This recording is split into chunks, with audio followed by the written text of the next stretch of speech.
All right, everybody, how are you doing? This is Bridget B from the Purpose Party. Do you see me? Do you see me? Am I up yet?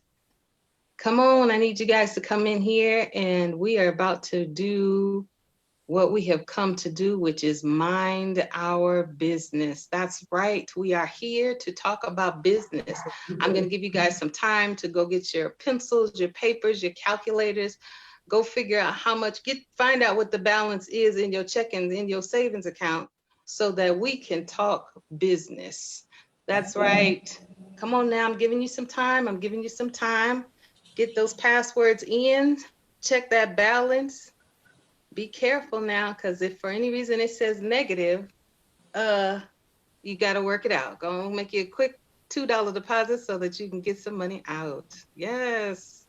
All right, guys. I'm excited about this show. I'm excited about everything that's going to happen today. I have some wonderful guests on this show today, and I want you guys to tune in and know that today is your day to get your business together. Are we gonna mind our business? Come on now, come on. I see some people coming in. I see they're coming in. It's not enough for you guys yet. Come on, keep coming, keep coming, keep coming. Yep, go get everybody, get them out the kitchen. I know they in the refrigerator because we all are, because what? We are still in this darn pandemic. Yep, that's what's happening. So anyway, I'm taking you guys away from the refrigerator for at least an hour. We're going to be talking about business. You're going to see if you can afford to go get some more food and cook, or if you got enough money to go through the drive-through. We're going to figure that out as well, because we're going to be talking about money on today. First, let me just say thank you guys who watched the last couple of shows that I did called the Single Solution. That I call it, my pastor called it a conference. I didn't even realize it was a conference, y'all, but I guess it was. We had a 3-day conference. You guys were definitely watching and participating. We had like 1,600 people that have clicked in, clicked out. The last show, we up to 2,300 people. So I guess you guys want to talk about singleness. So I'm going to put that back on my agenda, okay, so that we can have those singles talks, because I think y'all want to talk about it. What y'all want to talk about? Probably some stuff we don't need to be talking about on this live, but we're going to take it into a private room and we're going to put it all out there, okay? So singles, listen. One thing I can tell you about singleness is that you got to keep your business tight and right, okay? Because when you get married, you can't say, okay, now let's get my business together. No, you got to get your business together tight and right as a single person. So we're going to discuss that now too. And like I said, I have these two beautiful women. Yes, they're models. Yes, they are. And they're smart. Yes, they are. Gorgeous is what they do. Okay, so I had to upgrade my own hairdo. Okay, had to get it flowing and going, because they have made me not only upgrade my finances and my business and my spiritual life. Hallelujah. But as well, I had to update my hair. You see these lashes? Yep. Yeah. All right. So anyway, we're going to be talking about business today. We're going to get all of our questions answered. And listen, if you for any reason did not get to email me at thepurposepartytv@gmail.com your questions about business and finances and stock and investments, it's okay. We're all both going to keep our phones on. And if you have any questions, we're going to be looking down at our phones. Both of us, all three of us, are going to be looking at our phones. And if there's anything that we are talking about right now on the show that you're like, I got a question about that, no problem. Just type your questions in. You can put it in the feed. We're going to be watching and writing them down, and we're going to try to address them. And if for any reason we don't get to the question just due to time, then you are welcome to continue to put your questions in the feed. And as I do with all the rest of my guests, we kind of keep our eye on the feed for at least 24 to 48 hours so that we can still communicate with you. So I don't want you to be like, wow, I've got a question and they're gone. No, just keep it up.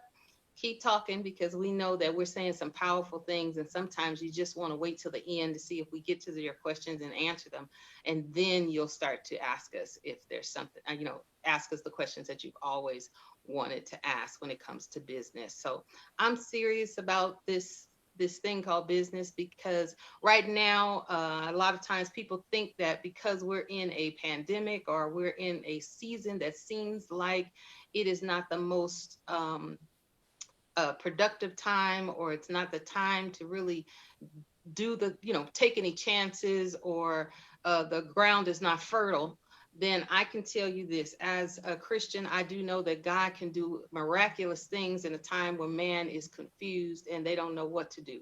So he is not in a deficit at all. His wisdom is flowing, his finances are flowing, his favor is flowing. So we're going to be talking about what you need to do to get your finances tight and right, as well as any kind of business questions that you may have. And should you start that business? I think you should, but we're going to talk about that as well. So listen, let me get straight to my guest today. And as I mentioned, gorgeous is like obviously first. So I don't have to even talk about that because you can see that. But smart is what I need to talk to you about right now. So one of my guests here, my first guest, I came across her literally as she was putting up on her own page, she was putting up a statement about the SBA loan that people were getting. And I'm gonna tell you, when I was literally just scrolling, and she, not only was she beautiful, but she was powerful in her statement. She was spewing out some wisdom, and I was like, who is this woman here? And honey, people were watching it. And so I had to get to know her. So what I did was I inboxed her and was like, listen, I need to talk to you about some things. Can you please put me on your calendar? And she was so gracious to allow me to talk to her and run some things by her. And like I said, she is a businesswoman. If you go on her page, I'll let her tell you. She's doing everything, okay? But let me just present to some and introduce to others, honey. Miss Toyisha Chisholm. Come on, clap for her. Yes, Good evening, everyone. You know, you are beautiful, intelligent, so organized, and just so diligent. I have to say, I've been on many shows, and you have it all put together. I love everything about it, and I look forward to working with you in dealing with marketing and other things in order to continue to promote this wonderful show that you have. It definitely has purpose. You have purpose and you're walking in it. You're beautiful and awesome. And I'm glad that we connected. So to everyone else who may not know me, I am Miss Toyisha with Set Free. I always tell people any day is a great day to get set free, no matter what it is that you may be going through, no matter what financial situation, no matter what challenge it is. I help people get that deliverance in helping them with taxes, credit repair, get mortgage loans, refinance, build their businesses from the bottom up. And that's dealing with startups and creating LLCs, corporations, nonprofits, getting them business credit, showing people how not just in dealing in credit repair deletions, a lot of people just focus on deletions and they're not focusing on the education, the knowledge that's going to continue to take you to the next level, not just for you, but also for your children. So I show people how to build their credit, sustain it, thrive, and continue to survive. And no matter what financial chaos there may be in the world. God is good. And Yes. listen, I want you to keep it up. Because like I said, when I was talking to her, it was literally, I was just rolling out the questions and she was answering them, honey, like she does it every day because I think she does. So listen, she has a plethora of information. And so we're going to talk about some of the things that we're going to discuss some things that I know that are on you guys' heart. But I'm going to get to this next guest, honey. This beautiful woman here sitting here is, let's see, powerful woman of God, songstress, pastor's wife, no pastor in her own right. Counselor, let's see, jokester. Do you think I know her? Yes, I do. I know her. I'm going to introduce as well to some and present to others, Mrs. Nova Scott. Yay! All right, Miss Nova Scott, listen, tell everybody that you are a business owner and you're doing your thing as well. But I'll let you go on and tell us. So give us a little 30 seconds on you. Yes, 30 seconds. Okay. I do multi things. So one of the things, my passions that I do, I have a business. It's called BC Nova Marie. And so what we do is we use clothing as a tool in order to restore dignity to women. And so I have some things coming up that I'm very excited about because of the lifeblood of what I've been doing over the past 5 years is to really create clothing, beautiful clothing for women who've been rescued from sex trafficking and different kind of hard situations where they're being housed and maybe they don't have any clothing on their back. So as a tool, I use my clothing as a resource to clothe these women, to restore their confidence, their self-worth, the value that everybody on earth has value. Everybody on earth has purpose, but sometimes in the middle of life where we go through hard, what our true value is. So that's what I use my business for here, to just share all the different nuggets that I've had and I've learned over the past few years. So yeah. Cool. It's frozen. It's all right. Did we get you? We get you? Okay. So anyway, so she'll be back. But listen, so what we're going to do today is that we are going to talk about the practical and the spiritual side of business, finances, investment. Am I back? You're back. We see your beautiful husband, but you're back in voice only. So we're going to be talking about the practical and the spiritual. We're going to be talking about, though they're both women of God, I just wanted one to do one side and one to do the other. So Miss Toy is going to be going over all the things that are practical in the subject matters, as well as Pastor Nova is going to be discussing more of the spiritual side. And we do, if you saw the flyer, then I do have a list of different things that we're going to discuss topics. And so we're going to kind of go off that same flyer. We may divert a little bit, but we're going to be doing that. So you'll kind of have like a jump on what we're going to be covering. So that can help you as well if you have any questions. So Ms. Toy, let's start it off. So we're going to talk first of all about investing. So is this the time to invest? And if so, how would someone get started investing? Where would they go and what would they do? And oh yeah, and also how much would they need? Okay, well, perfect. That's a great question, because a lot of people think that just because we're going through a pandemic that it's not a great time to invest. Yes, there are still people making money every day, and I'm one of those people who are included in that because I have decided to invest and invest wisely. I let people know that you don't need to have hundreds of dollars, thousands of dollars in order to invest. You can start with just $50 and work your way up. The money that you earn daily, and once again, I said daily, because you make money in the stock market on the daily basis. That money that you get, you can reinvest it. Now, if you need to use some of that money that you make on the daily basis, there are ways that you can draw out money on the daily basis. So I'm going to break it down. I have included the information on my website at setfreetaxpro.com. Click on stocks, stock trading, cryptocurrency, and Forex. I do all three. To break it down for a beginner, if you download M1 Finance, you can invest as little as $50 to $100, and you can invest in percentages. And percentages, I mean, for example, Amazon right now, I believe their stock went up to over $2,500. Some people don't have $2,500 to invest.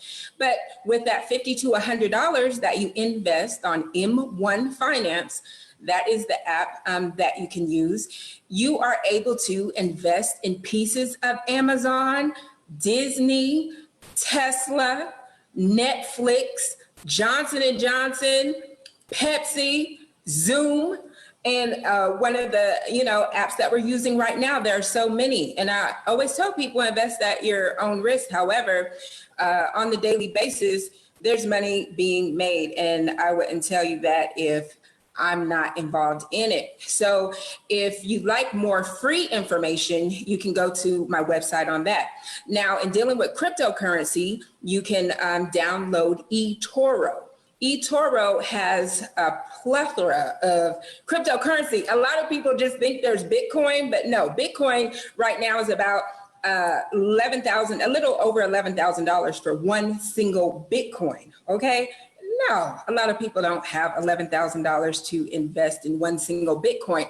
However, once again, you can buy pieces of Bitcoin and other cryptocurrency. And if you want to join me on another platform called FX Success, there are many people who I'm working with to show them step by step on how to trade daily and make money, and also get deposits weekly. And dealing with Forex may be a little bit more complex, but that information is on my website as well. And I'm helping people daily complete their first trade. My goal is to continue to assist people in giving them knowledge to let them know that the stock market isn't just for the elite. It is for me, you too. So we also can get to the next level and they can call us the elite. Do you feel what I'm saying? For real. Yeah, I know that's right. Knowledge.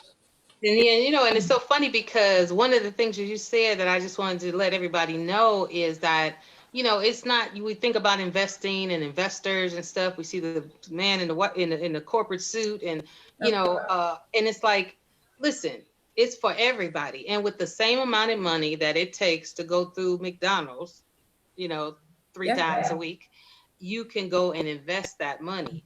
And is there like a book or anything that they can pull off the shelves or anything that that they can maybe use as a reference either, that they can maybe kind of learn a little bit about it? Or Sure, I have 3 books listed on my website at Set Free Tax Pro. Click on stock trading, cryptocurrency, Forex. Click on that link right there, and you'll be able to see the top 3 books that I suggest that you use in order to get started.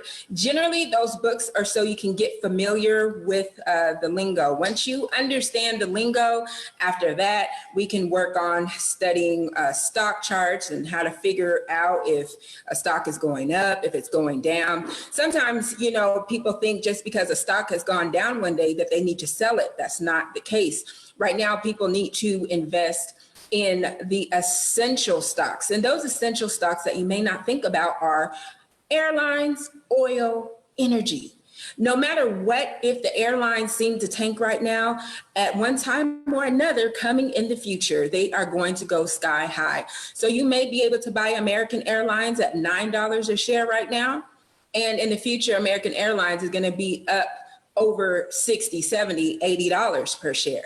So don't count them out at this time. So if you can buy low right now and you have an extra $50, go ahead and buy some American Airlines shares, Delta, Spirit Airlines. And once again, you invest at your, own risk, but that is of the wise in what to do as far as my expertise. I think it's something that, folks need to know, that don't be afraid of it, and make it seem like it's not for you because it's above you. And I think it's for everybody. So I think that's what the point we're trying to get across is that it's for everybody. You just can, you don't have to have $1 million and a big, massive portfolio, so just take a couple, take $50, don't get, look, the beauty salon's just open. So you got $50 because you have that press and curl money. Yes, you do. So you can go on and invest.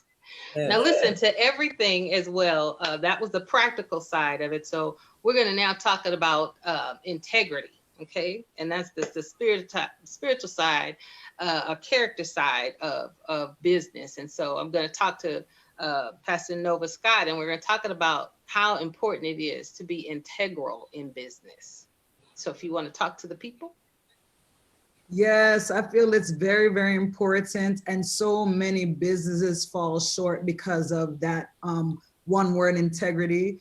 So many businesses have become like a revolving door where you're able to capture the customer, and gather them quickly, but you lose them and you're bleeding out as a result of the lack of integrity and excellence that is required in order to maintain and to grow and to multiply, and so I would say that it's a very, very, very important, I wouldn't say a dying art because I don't want to speak that over it as if, integrity is not out there. There aren't people operating in that, but more and more nowadays, that's what I recognize is that so many people, they'll have an awesome business concept. Mm-hmm. They'll have even the gift and the skill, to produce and to perform, but when it comes to maintaining the long term, they fall short because integrity is a driving factor that maintains what you dig or what you have built, you know. And so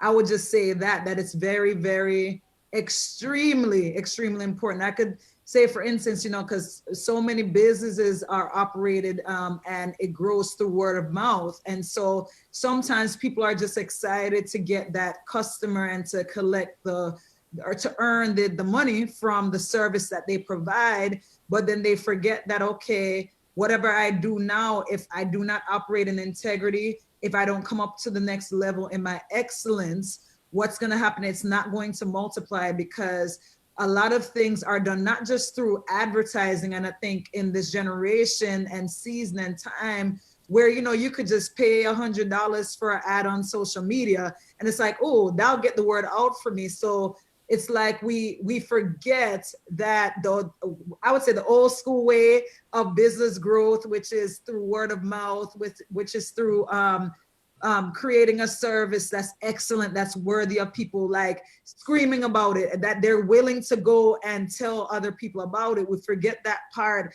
And sometimes because of the fast paced generation we're living in time and season, because you can easily, like I said, pay $100 or $200 for an ad or create campaign to create a picture that may not be the image of what your business really represents. You can gather the people, but the fact that you're lacking the integrity, you're going to bleed them out. You know, you'll eventually bleed them out and your business will become a revolving door. So I believe that is the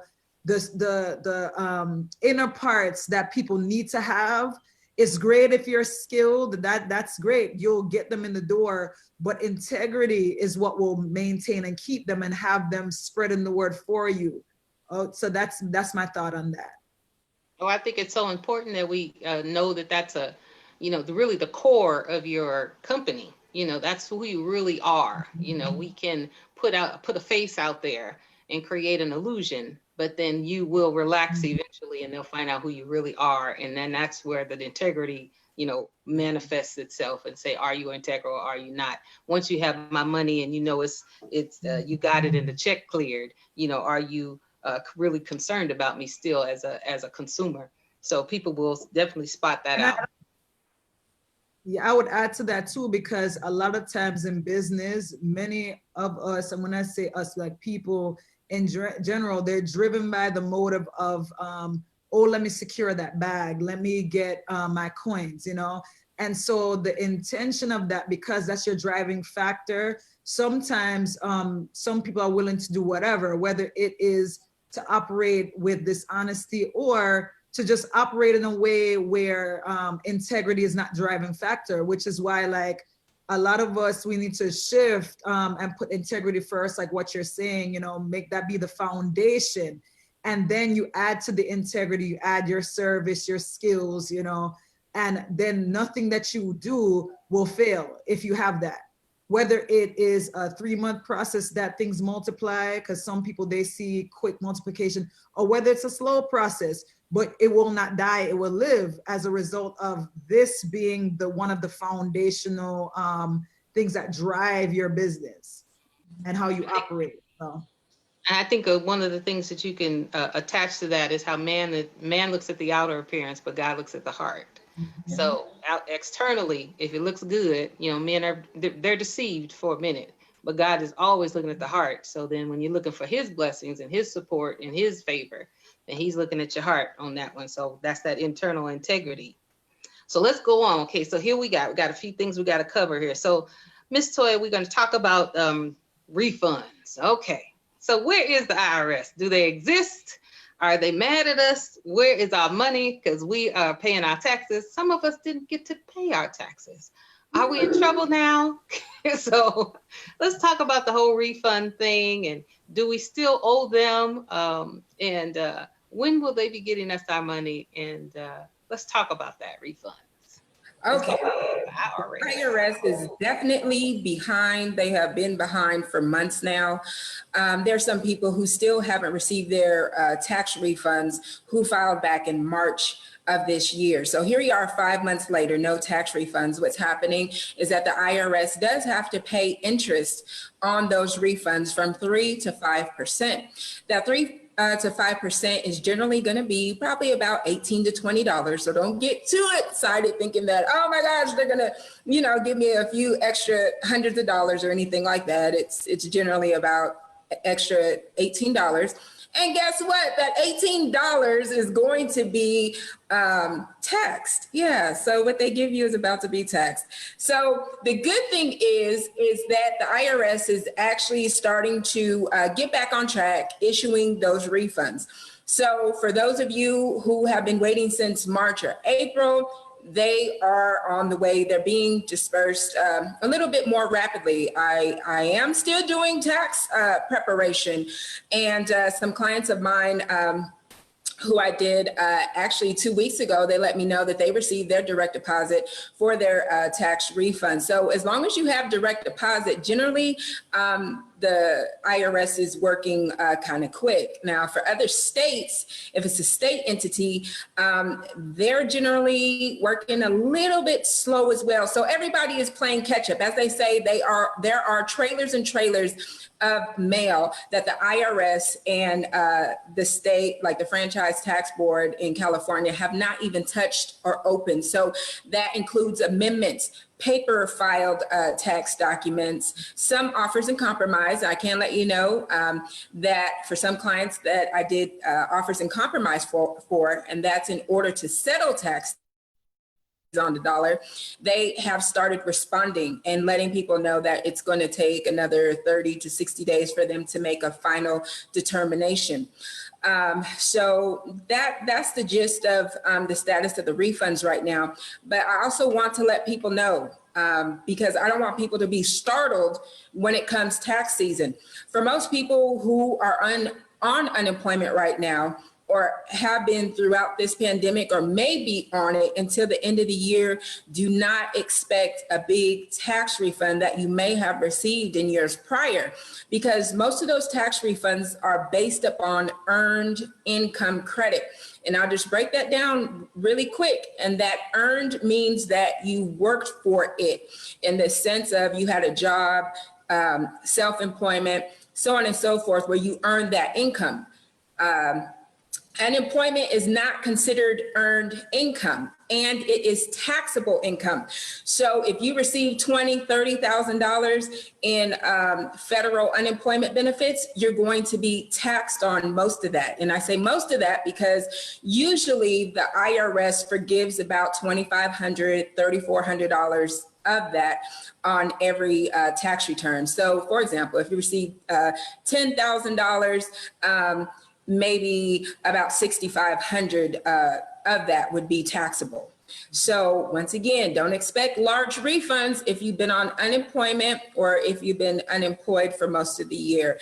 Unfortunately, that's how the government gets some of their money back from the stimulus and all these other so-called freebies that they're giving out. They're ending up catching you at the end by saying, hey, it's taxable.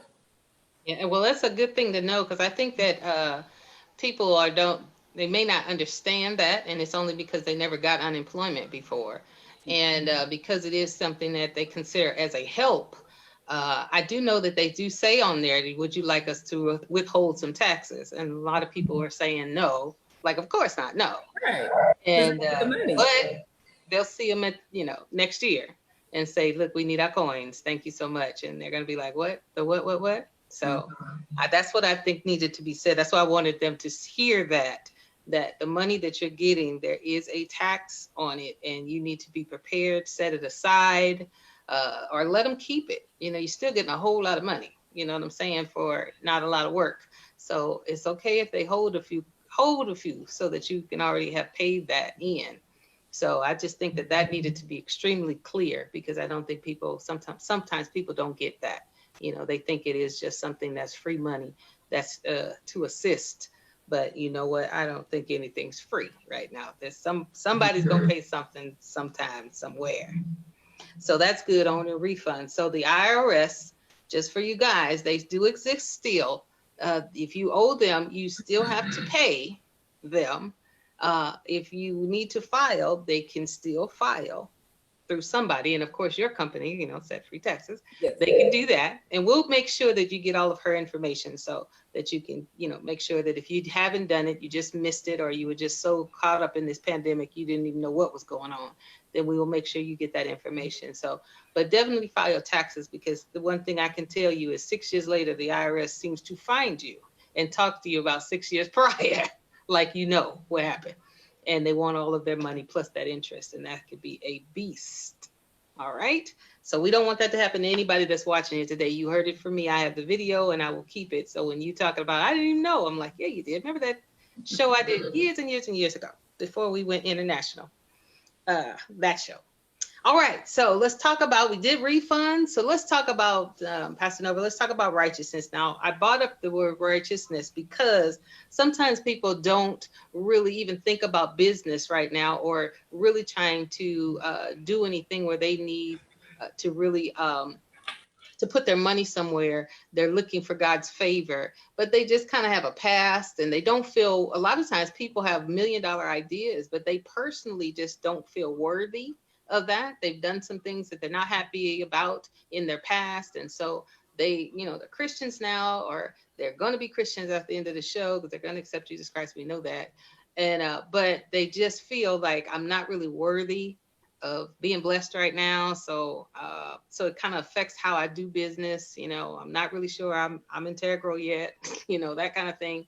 So can you just help people when it comes down to, God, the righteousness of Christ, and just talk to them about it briefly about that?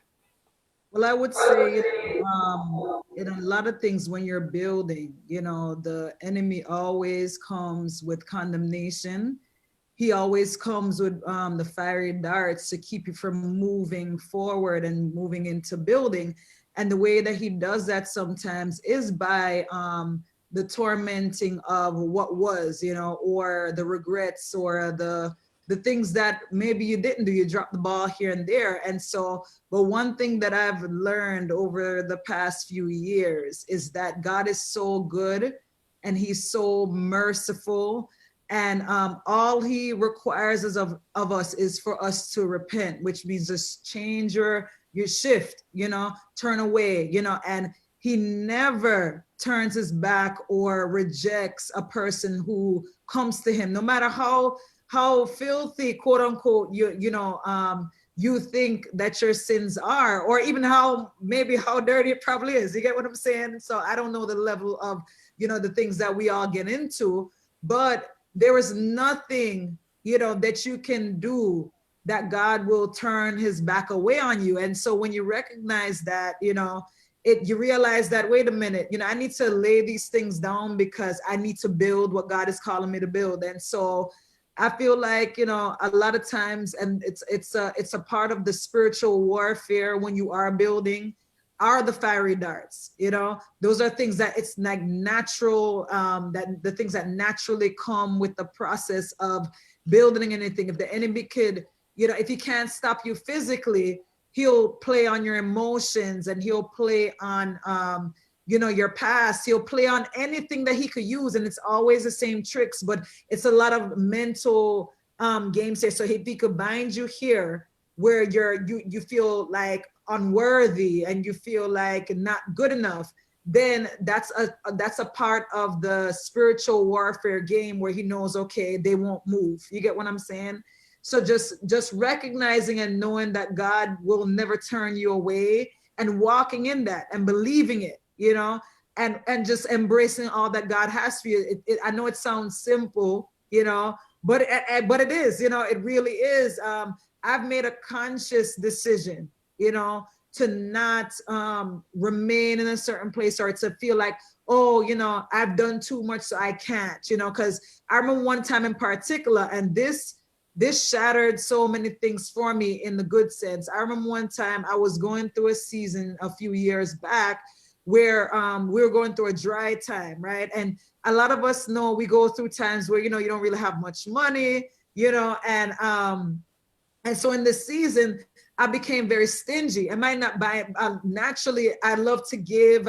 If I see somebody who doesn't have, I'm like, okay, let me cut back. And, you know, if I have $1, here is 50 cents. I could hold the 50, or here's $1, or whatever the case is. But in this season, because I had gone through so much of like hardship and lack, and where everything was just, it just felt so dry, I started to get like this tight-fisted. And I remember in that year, that spirit of condemnation, like, okay, God is not going to bless you because, you know, look at you, you're so tight-fisted, you're so afraid to be generous and afraid to give.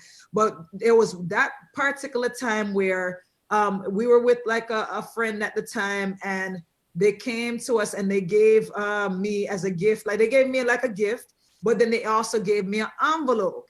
Right? And in the envelope was a check for a large amount of money. And I sat there and I wept. And the reason why I wept was because I recognized at that moment that, you know, God's goodness is what draws you to repent. God's goodness, you know, it shines through even when you think that, you know, I'm not good enough, because the fact is, our righteousness is as filthy rags. And sometimes we think, oh, you know, we're so good, or I'm so good. But no, even the goodness that you think is good is still filthy according to God's standards. But even in the midst of that, his grace and his goodness, he's still providing for us. And sometimes we are blinded by looking in a different direction to see, where is God going to show up? Oh no, he's not going to show up in favor. But the fact is, the breath that you have in your body that you woke up with is a favor of the Lord. The fact that, you know, you're in your right mind is a favor of the Lord. The fact that, you know,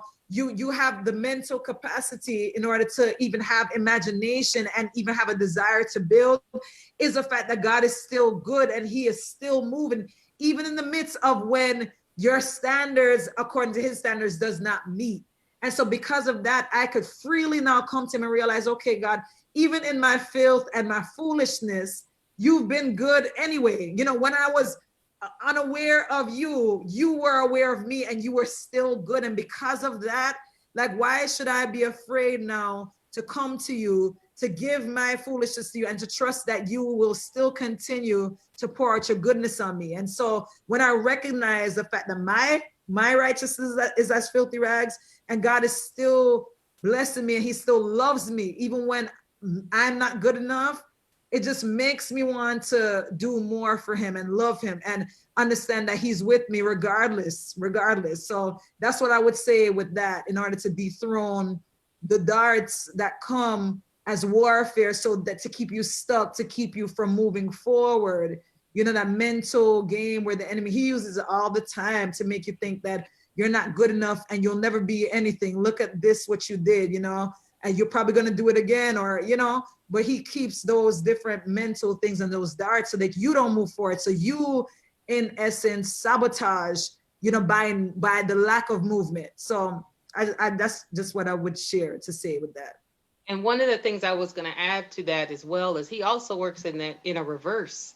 He will get you so prideful that you are so skilled, and it's you, and you're like so into, oh, look how smart I am, look how talented I am, and you just kind of kick God to the curb as if God has no part of it. You know, you start getting self-glorified and I got this, and you're trying to keep up a persona. And God is like, you know what? Those skills that you have, that's still me. Okay, that's still me in my favor, and me giving you those talents. And without me, you can do nothing. And so if you want to see, then try, you know, because it's not you. It's not your skills. It's the skills I gave you. And just acknowledge me in everything. And I will direct your path. Yes, go to school, get an education. Yes, you have a lot of degrees. That's awesome. But don't forget to give me glory to that I allowed you to be able to study. I was the one who gave you the gifts and the talents to be able to graduate and get the degree. So he's at the source of everything. So I was just looking at the balance of it, because when you were talking about it, it's definitely, we know the part of condemnation too, because that's everybody. That's so, you know, constant.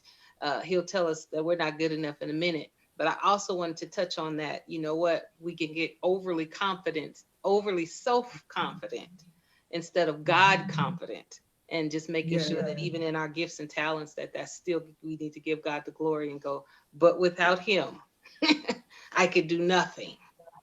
So, Exactly. all right. So here's the next one. We're going to be talking to Miss Toya about credit. Okay. Here's the question when it comes to credit. Do you think there'll ever be because right now, because there was some people by no fault of their own, we're in a pandemic, that, you know, they had wonderful credit to start and then life happened. And so now a lot of people are dealing with a very bad credit because of just, you know, don't have a job, can't pay the bills. Some of the creditors were gracious at some time to give them grace, but I still don't have it. And so now I'm 30, 60 days past it. And it has hit my TRW now. And so my credit is jacked, to say a scriptural word. But anyway, so do you think because this is kind of affecting everybody across the board, that there'll ever be like a pandemic forgiveness? Like people will understand, you know, big companies, banks and stuff will go, you know what? Everybody was a mess at that time. I get you. Don't worry about it. We got you.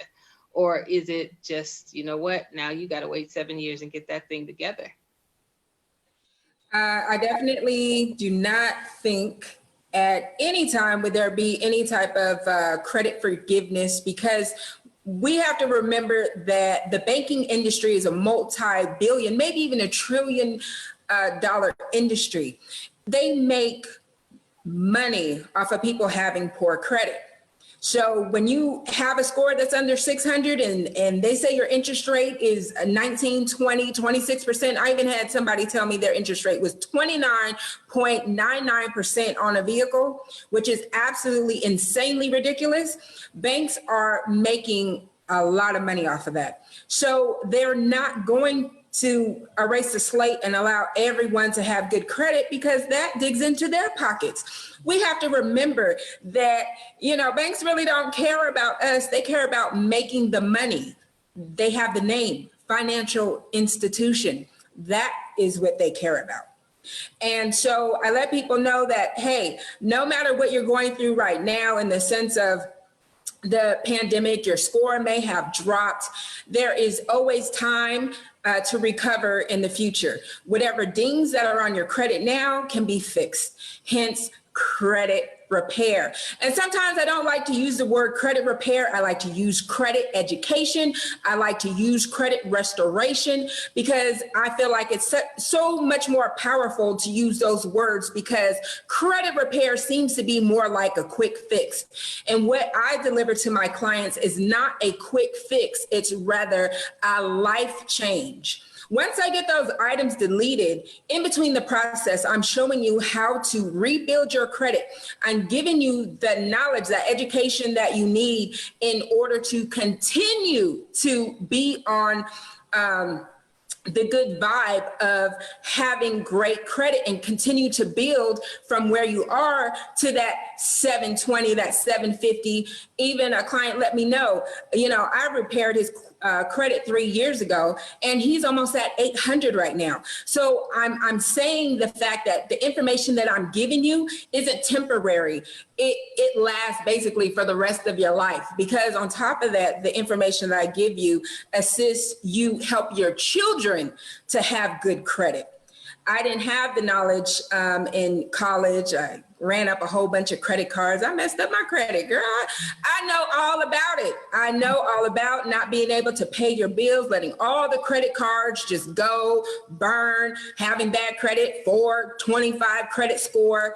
And I soon recognized, as I got closer to my 30s, that it is not okay not to just let your bills go. So then I'm like, hey, let me go ahead and fix this. And I'm glad I did, because that opened up new doors for me in the sense that I was able to go ahead and lease commercial properties for my businesses. If my credit score was still at a 425, nobody would even look at me. So there is power in credit. And during these times, especially, I let people know, if you had good credit before this situation, it would be an opportunity for you to secure some low interest loans And that would be your cushion to enable you to, be able to survive a few months until things get together. But with bad credit, you're not able to get those low interest loans sometimes for the credit union. There's those predatory lenders out there who want to charge you that 26, 29% interest. And I never suggest getting those. But, sometimes people have to do what they, have to do. When they don't have any options. And I do understand that too. Why? Because I've been there too. That's awesome. I think she got kicked off, but she'll probably be right back in. So, so tell us some more about rebuilding credit for those who may, their credit score may be in shambles. What are some ways to rebuild credit by in baby steps or maybe gigantic steps? Well, sure. I always let people know the first thing that happens is that when there's a charge off from, say, Macy's, a charge off from any of your credit cards, after about 3 months of it being charged off, they sell it off to a collection agency. And a lot of people get scared when those collection agencies call. They say that they're going to come and arrest you. They try to call you on your job. They call some of your relatives sometimes and your friends, whoever you put down on that reference list. They do all these things, but I always let people know you can let them know in writing to cease and desist. So they will no longer be able to contact you. And if they do, you can actually sue them. And I definitely have information for that. On top of that, I let people know that you should never, ever pay a collection. So if you want a free consultation, just let me know at setfreecreditrepair.com. We're going to get them your information, girl. Oh, can you put that link in the comments, your setfreecreditcare.com for those Sure. who may be. Yeah. Go ahead, because I'll do it now because I'm sure people are writing it down. Okay, so that's some good advice because right now people are dealing with some challenges and we just needed to hit that base because some people feel like I can't invest. I got this toll of credit. I need to get my life together. So, and it's more people than you think, so sometimes when it comes down to that, especially if you've never been in the bad credit category before, you just shaking in your boots, but it's just a lot of people that are dealing with it. And so there is recovery after it. So we just need to know that. So anyway, Pastor Nova, we talked about credit. So let's talk about character and how important that is. Your character when it comes down to, doing business with people, even personally, how you handle your own financial situation, your character, the way you treat yourself is the way you're going to treat other people, right? So let's talk about that. Well, it kind of ties into the integrity factor, but character is so, so important, right? Mm-hmm. So I'll share this one quick story. I remember, right, there was a time where there was a young lady, she ordered a blouse from my boutique at the time when my boutique was open.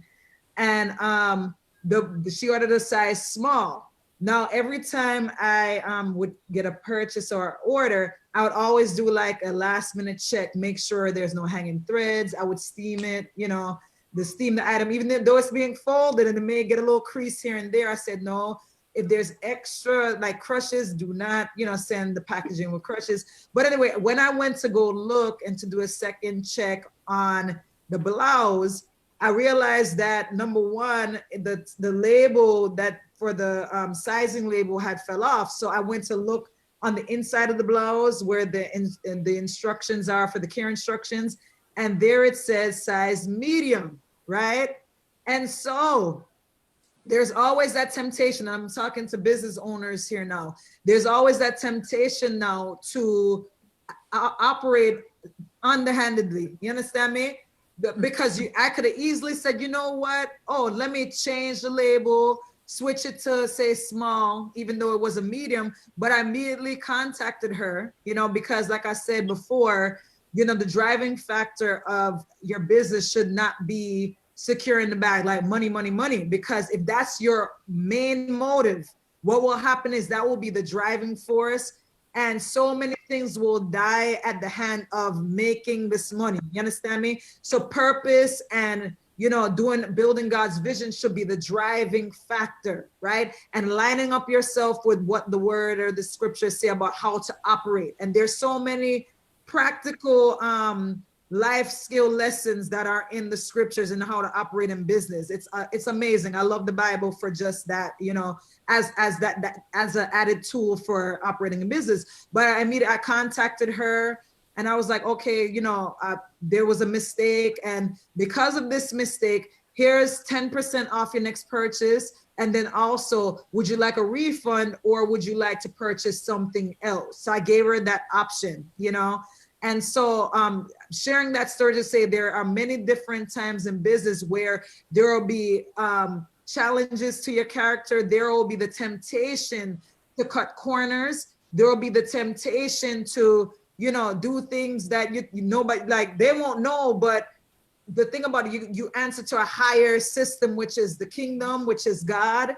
And so when you understand that you're partnering with the Holy Spirit and he sees that, and you're grieving him by how you choose to operate, and it's just like also another thing too, the lack of timeliness, not scared. And these are practical things, but I see so many businesses suffer as a result. And I also see the business owner not take stock of where they've missed the ball. They'll more blame the customer and not saying, you know what, I am late all the time.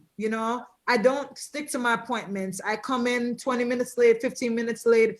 And then if my customer is upset or the client is upset, I'm upset that they're upset. Like, they need to understand. And so you feel this entitlement that comes.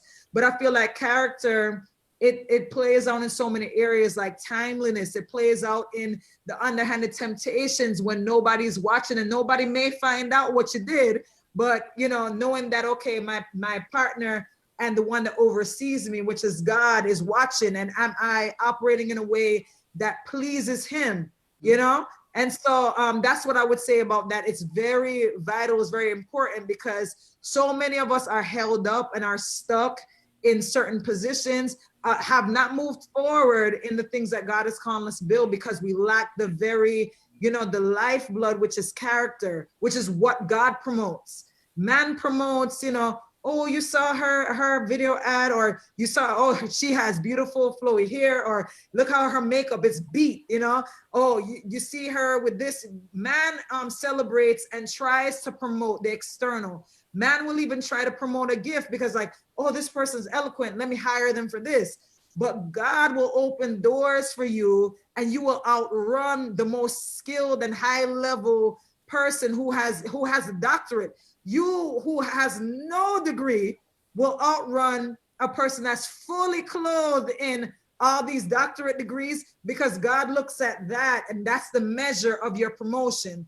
It's how you handle things in the dark, how you handle things when people may not know, but how do you respond and handle these situations when God knows?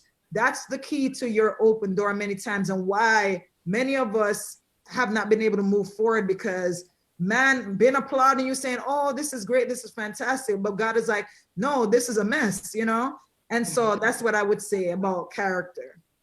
Yeah, it's so important. Like I said, yeah, man looks at that outer appearance and God looks at the heart.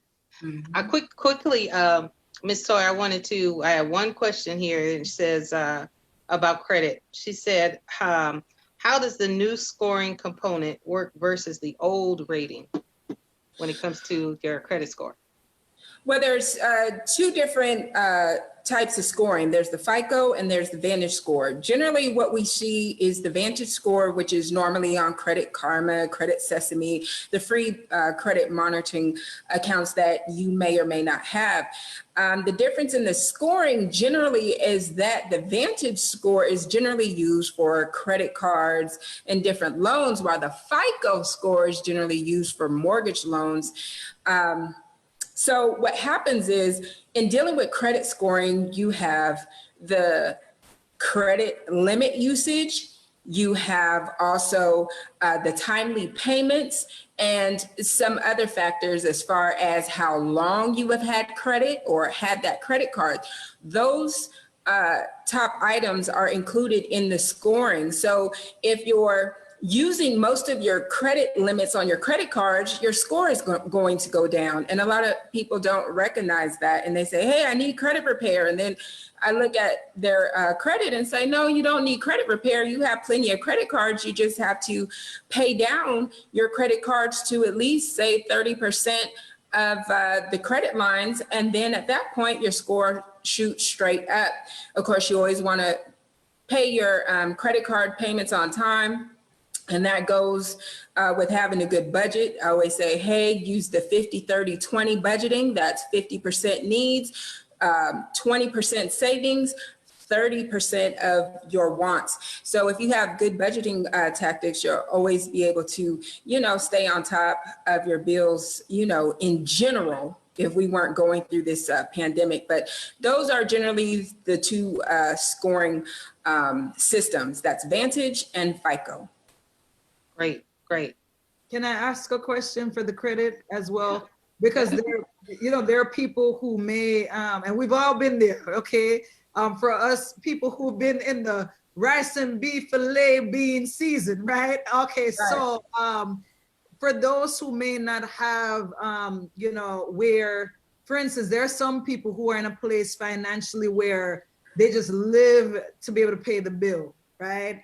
And it's very tight, so what would your advice be for those who want to build their credit, but they're in a tight spot? How can I use what I have in a small way in order to build my credit?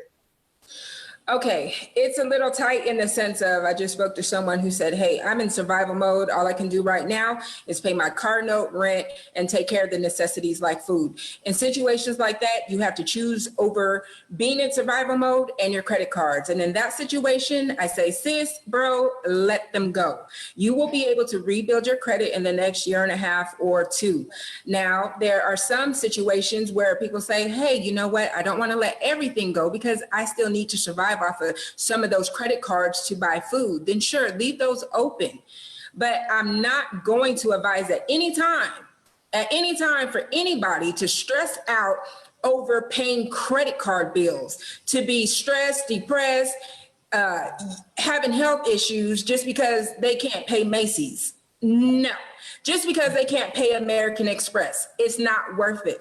They will give you credit again. And I can testify to the fact, because once again, I've had those beans and cornbread days, and that wasn't too far off. And I do understand that, hey, once again, you can rebuild at any time. So if you are trying to hold on to credit cards and you said, hey, I do have a little something to work with, I encourage you to negotiate with those credit card companies. They will lower your interest at times. They also will lower or defer your payments. So instead of your minimum payment being $50 a month, they can make your minimum payment $20 a month. So most of the time they will work with you. But when you make that arrangement, make sure that you ask them if they're going to report you as being on time when you make those payments, because sometimes they make those arrangements with you. You go ahead and make those minimum payments that they restructured for you, but then they're showing that you're 30, 60, and 90 days late just because they want to still collect some type of money from you. So don't allow them to do that. Find out which way that they're reporting and then make a decision at that point as far as what you want to do with that card or that loan account. Now, if they make an arrangement with you and they say, oh, no, we're not going to put this on your credit, and they do, what is your recourse with that? Do you get it in writing? How would you go? But sometimes you wouldn't even find that out until later. And you go, well, wait a minute, you said you weren't going to put it on there. So how do you get it off, I should say? With that, I advise in any agreement that you have that you ask them to email or fax something to you in writing, because that'll be your backup. Now, if they say, oh, no, we don't do that and everything like that, just know that if it does happen, that's why people hire people like me who know the ins and outs to make them go ahead and recourse and fix the situation. Fight it. Well, good. Okay, so the next one we're talking about is these wonderful SBA loans. We're going to talk about loans today. Now, listen, we were talking about, this is how I met her, y'all. But they were giving out these SBA loans, and they first they were giving out grants, and then they didn't have any more of those. And then they started the SBA loans. Yeah. And the thing that she was talking about was that people were getting these loans, and they were getting them erroneously, because at the time, to qualify for these loans, you had to be in agriculture. And so there were people left and right getting these massive $20,000, $30,000 loans, and they didn't have no cows, no pigs, no farm. Right. Talk to the people about that, because somebody watching, whether it's right now or in the rebroadcast, they're going to go, I got that. Mhm. Tell them what the recourse is. 6 weeks ago, I absolutely went viral again with my "Don't Get Caught Up" with an SBA loan, SBA grant. Either one of them. Don't get caught up, because see, there's a lot of people at that particular time that were bragging on Facebook, Instagram. They were just being absolutely fabulous in saying, yes, I got my money in 2-3 days. I got my 10,000. I got my 20,000. And it was just like nothing to say, hey, I got this money. And the thing that they didn't understand is that's going to get them handcuffed and actually have them in prison, and a whole lot of recourse coming. So I say to those people who are still scamming and telling people, the thing is this: when you're in business, you don't get your information from people around the block. People from around the block will get you set up. People from around the block will get you incarcerated, away from your kids, and have you paying a whole hell of a lot of money for years to come. So let me tell you what the recourse is with the SBA loan situation. After I went viral, let me tell you how many people watched the YouTube video. It was 30,000. On Facebook, over 10,000 people watched that video. I did not expect that to happen. Those numbers right there told me how rampant the situation was. I ended up on radio in Chicago and radio in a lot of other major cities speaking the same thing, like, hey, you guys, send the money back. That's the only solution that I have for you. Before they come get you, send the money back to the SBA. I created a whole page at Set Free Tax Pro called SBA Fraud Help, in order to help people send that money back. It has the information there. If you need to speak to a legal representative in order to help you out of your situation, there's a number where you can speak to a legal representative who will assist you. They're unbiased. They're not going to turn you in or anything. Like, I'm not about to turn you in, nothing like that. My whole thing is this: I was giving knowledge to the people because I'm always sick and tired of scammers out there trying to hustle instead of spending time, in school or finding some type of trade in order to better themselves, in order to be a proper role model. They do these quick hustle scams that only temporarily last, when there's other things that you can do that will last a long time. When I say, as they say, all good money is not good money. Bad money doesn't last. So in this situation, the SBA can actually send you to prison. They can charge you double of what you got. On top of that, because you mess with federal funds, a lot of people do not understand that you will be barred from federal programs. Those federal programs such as Section 8, cash aid, food stamps, student loans, FHA loans, a lot of those federal programs that people use in order to make it.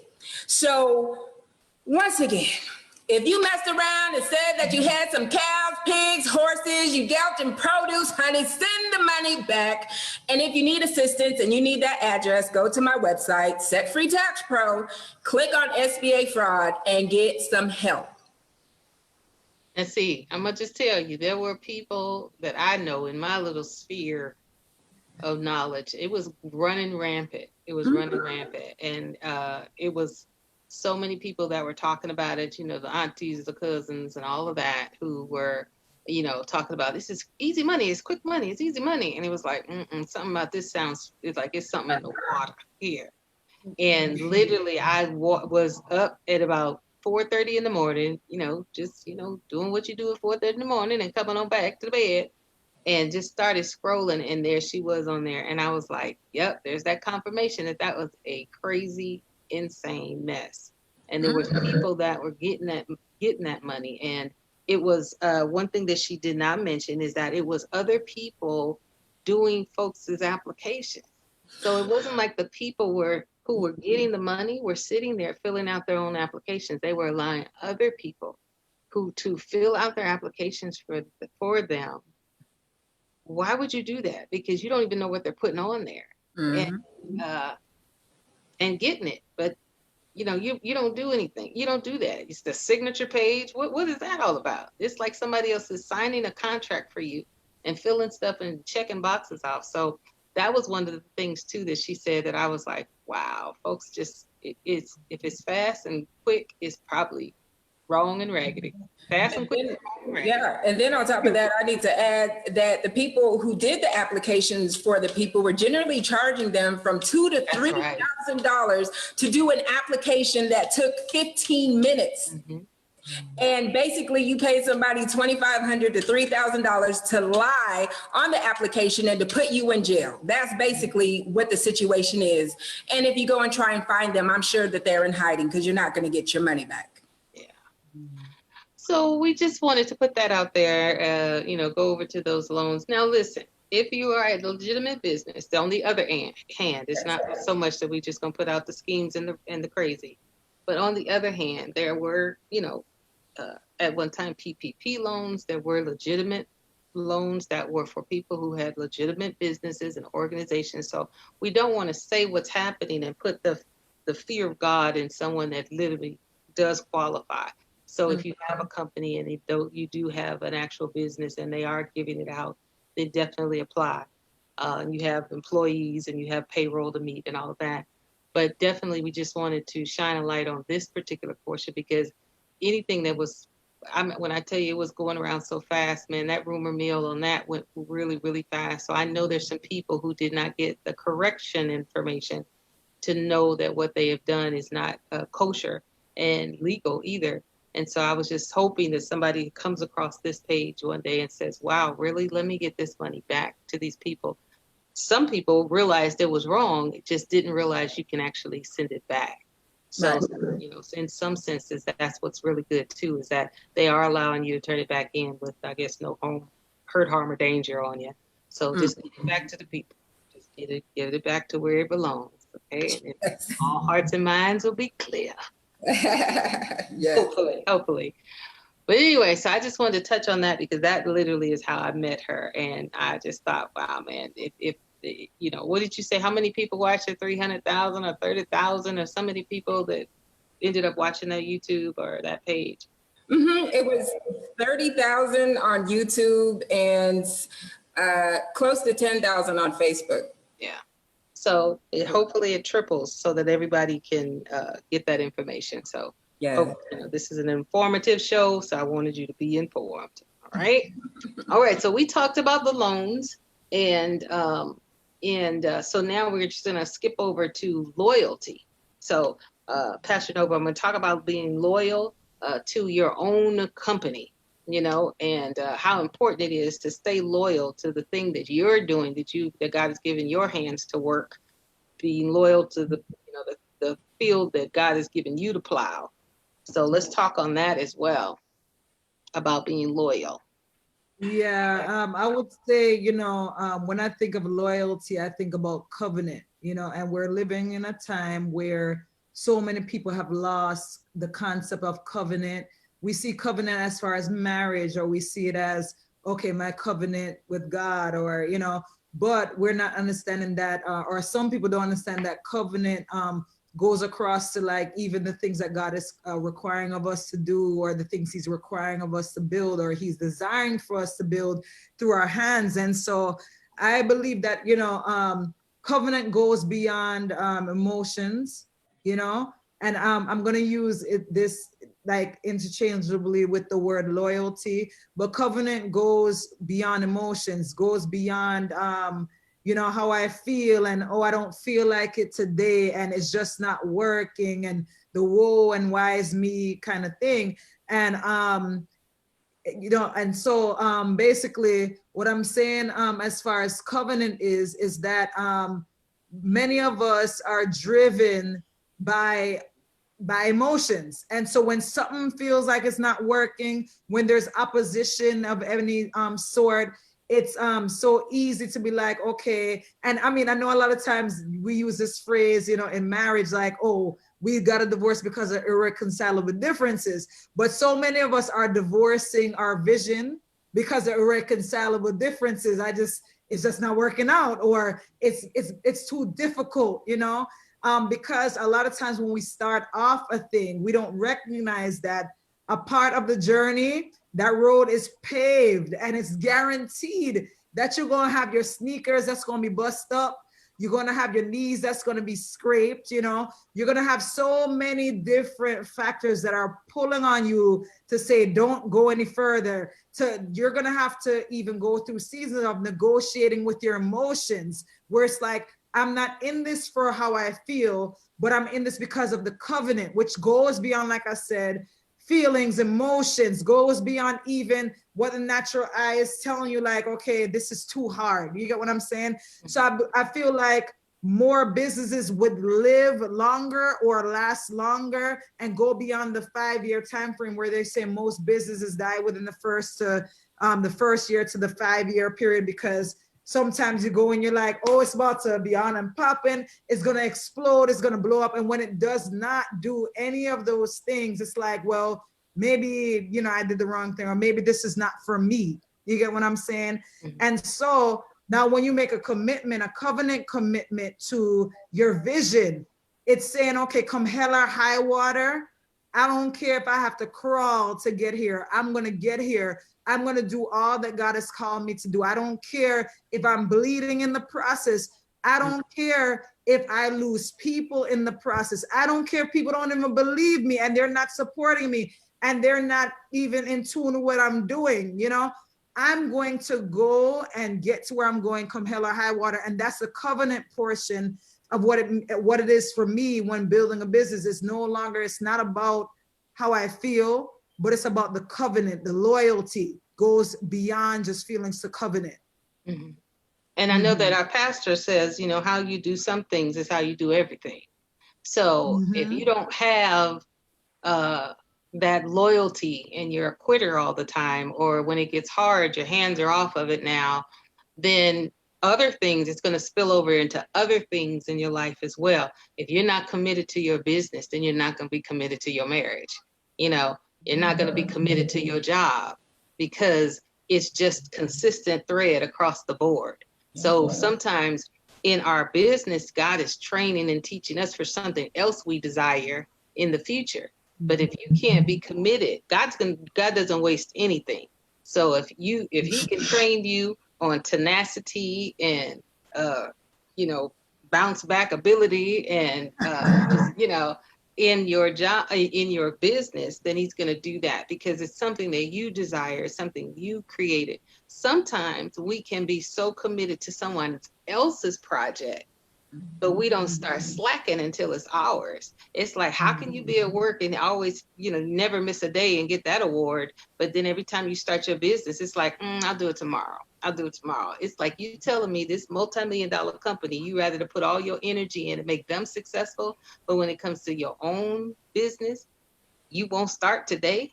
You know, you'll do overtime at your job, but when it comes to your own business, you know, as soon as it hits one little bump, you're out. No, not today. I don't think it. You know, and God is like, I need to strengthen that muscle. So I'm going to use it in your own business. Yeah. And it may not, and God may switch it to a whole nother business. Maybe it's not the ultimate business, but your training for your ultimate business will come with this business, you know, so stick it out. Can I add to it? I think when a person recognizes that it is a part of life, okay? There is no bubblegum land or land of rainbows and sprinkles where everything goes exactly smoothly without opposition, you know?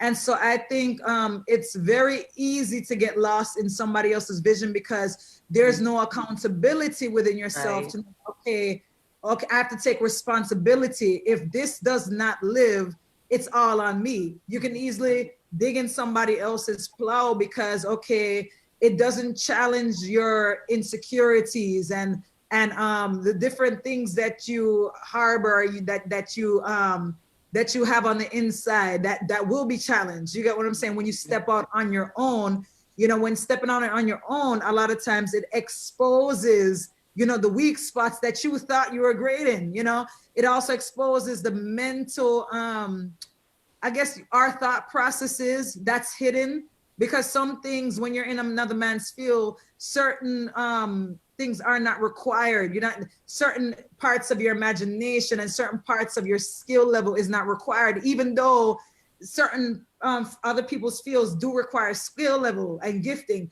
But when it comes to now you building your thing that God is telling you a bit,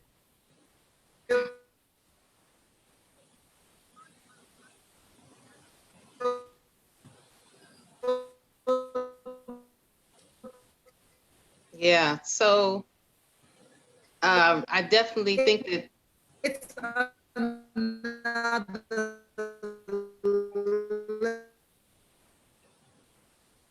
well, I Is it definitely, frozen? yeah, just a little frozen. But anyway, we definitely get your point. It's a lot harder to work in your own field than it is to work in somebody else's field, because the risk is less with somebody else in somebody else's vineyard. You know, if it flies, great. If it fails, then oh well, you know, because it's not your vineyard.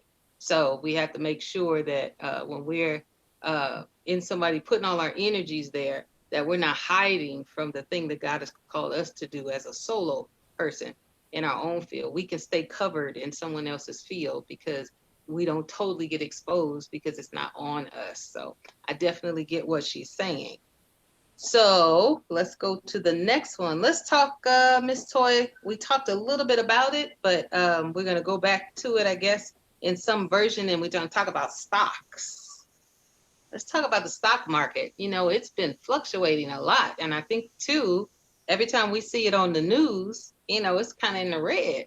So is this the time to put some money into that? And I know you had talked about the airlines and all of that, but yeah, basically the last few days it's actually been up consistently, just because if you see all those numbers in red, it doesn't mean that every single business on the stock market has actually lost money.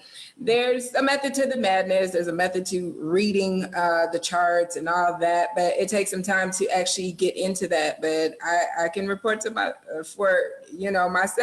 that it's been green on my side, and there are plenty of companies to invest in, like the ones that I had mentioned. On to get my list again, they are part of my portfolio.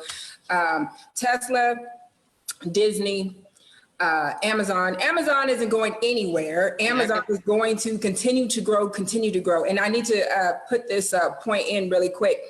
The CEO Bezos of Amazon only makes $80,000 per year on payroll. The way that he is a billionaire right now is because he owns hundreds and hundreds of shares of Amazon. That's how he's a billionaire.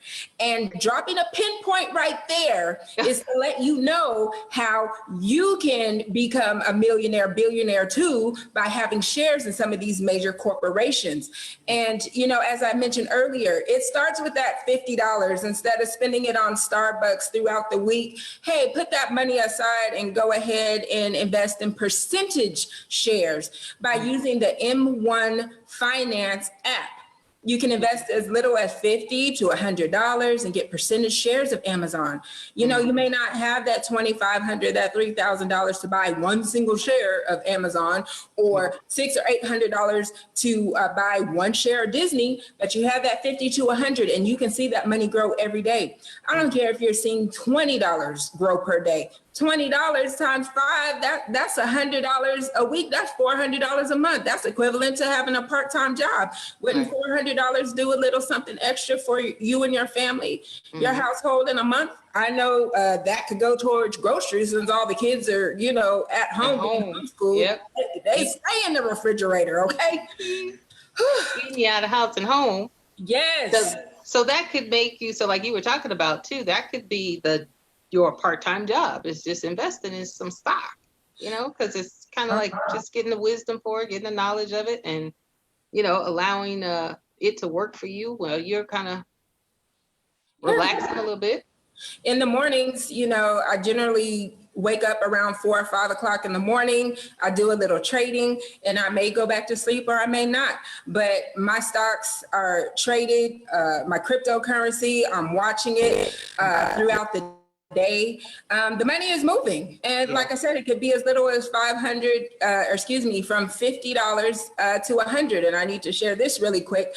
I started trading back in 2010 when somebody said, hey, have you tried to invest? And back then, I think it was Robinhood or something like that, or maybe E-Trade. It was one of those platforms, and I do use E-Trade as well. But it was one of those platforms, and I put some money in something. I don't remember. I was just messing around, didn't know anything about anything other than, okay, I bought that over there and I bought this over here. Mm-hmm. I forgot about it. I came on hard times. About a year later, I remember it's 2011, and I was going around getting money from different bank accounts, trying to put it all together to pay my rent.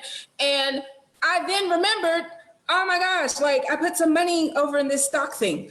Okay, at that particular time, the last year, I had put in $300. When I went back to it after forgetting about it, I had over $800 sitting there, meaning that I made $500 in that year that was just sitting there off of some stocks that I forgot about.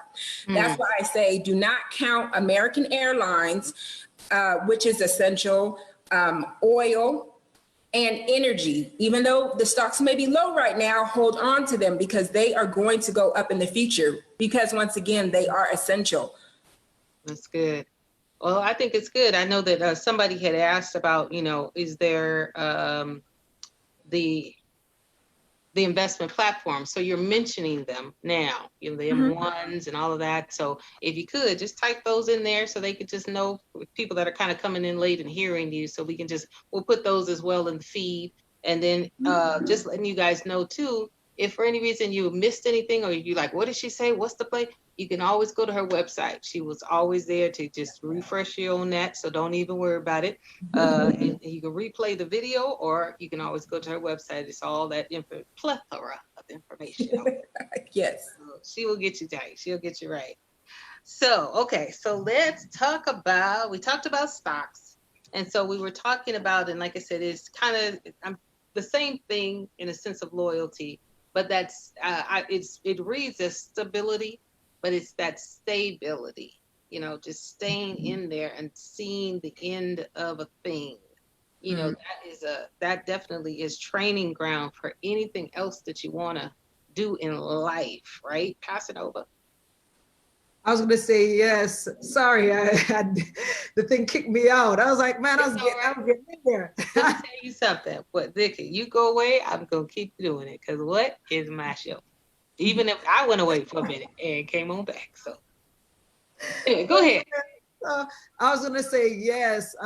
Just continue what I was saying. No matter what you do, you got to make up in your mind that no matter what I choose to do, I'm going to go through rough patches regardless. Right. So I might as well choose something and stick with it and write it out to see what God will do, especially for the vision that God has given. When God has given you a vision, I'm not talking about a man-made thing where you're trying to, make $1 out of 15 cents. Like, okay, how am I gonna do with this? That has its time and place, becoming financially stable, earning income, that has its place. But I'm talking about when we are pursuing our God-given vision now, we have to recognize that with that comes the fact that you're going to have to learn how to stretch like a rubber band. You're going to have to learn how to bend and not break. You're going to have to learn how to stick in there. And like I said before, if you can't run, crawl. If you can't crawl, roll, but making sure you make up in your mind that I'm going to get to this end result. I'm going to cry it out. There's going to be times that I may be crying. There's going to be times where I may not be sure of myself. I may not even be, clear on God, you still with me? Because there's some times where it will get dark and it will get extra quiet where you're like, okay, wait, you said this, but I don't know anything else. But I have made up in my mind that despite all that comes with the territory of purpose, that I'm going to ride it out, because it comes with it. And I believe that once we understand that and once we adopt that mindset, like, okay, this comes with it, will last longer. Businesses will live at a longer rate than the ones that are dying so quickly, because we come in there with our fantasy, this fantasy mindset, you know, or we looked at the person to the left on Instagram who showed you like a quick shot of like, oh, I started last year and I made $1 million in 1 year. And because that didn't happen for you, you're like, well, maybe this is not for me. Yeah. No, you know, just focus on your lane, but know that it comes with the territory. And there's a lot of things in store, you know, that does not feel good when pursuing, you know, God's purpose and building his vision or the business that he's prompting you to start or to stay in this season. So. And you don't want to give up so quick, and because it's like you give up and then what next, you know, if it is a God vision, then guess what, if you give up, then he's still going to have his mission fulfilled. And so the one thing that, you know, my pastor says, your husband says, you know, that the worst feeling in the world is to shake the hand of the man who's fulfilling the purpose you should have fulfilled. And so you just don't want that. And so you got to stick to it, because if God said it, then he's going to keep his promises. And so now the only thing that could vary is that who he's doing it through. So we just want to make sure that if he called us to do it, that we're the one that's going to do it. So here we go. So Ms. Toy, we're going to talk about finances. Now, there's a lot of money for those of you who, now all I can say is it's not like well, let me just not say that, because that's being insensitive, and I'll correct myself on that. I don't want to say that everybody has some money, because that's not true. But I will say that sometimes there's opportunities for people that money is still coming in and out, you know, and there is some wiggle room to utilize some of that money for some things. As well as there's people who, let's say they get just this grip of money with unemployment. What we want to make sure is, and this is why I'm asking, you know, what are the things that you would recommend that where people would do with this flow of cash that's happening, that's coming through their hands, you know, and for those that don't have cash, but they have a flow of ideas and vision, you know, where can they find the grants to finance these opportunities, these visions? So what could you recommend, you know, maybe the top 2 to 3 things that people could do? They got this flow of money and, you know, they was making first $10 an hour, $12 an hour, whatever minimum is. And now they had this extra $600 on top of this unemployment that they've never seen this much money in their lives. And now it's $400. But, you know, where should they put their money? You know, where is the best place where they can see it again and they can see it multiply? Well, right now in dealing with the unemployment stimulus, it has definitely been unstable. Yes, most people on unemployment did receive that extra $600 per week stimulus for, what was it, about 3 or 4 months. I kept telling people to save as much as you could off of that, because there comes an ending, and that end happened on July 31st. And I still didn't understand why so many people were scrambling, like, where is, you know, the extra unemployment stimulus coming? Are they going to give us another stimulus and all this and that? And I'm just like, there was extra $2,400 a month. What happened? So in that, now people have waited a whole nother month without any stimulus benefits. And so now $300 stimulus is coming from the FEMA fund.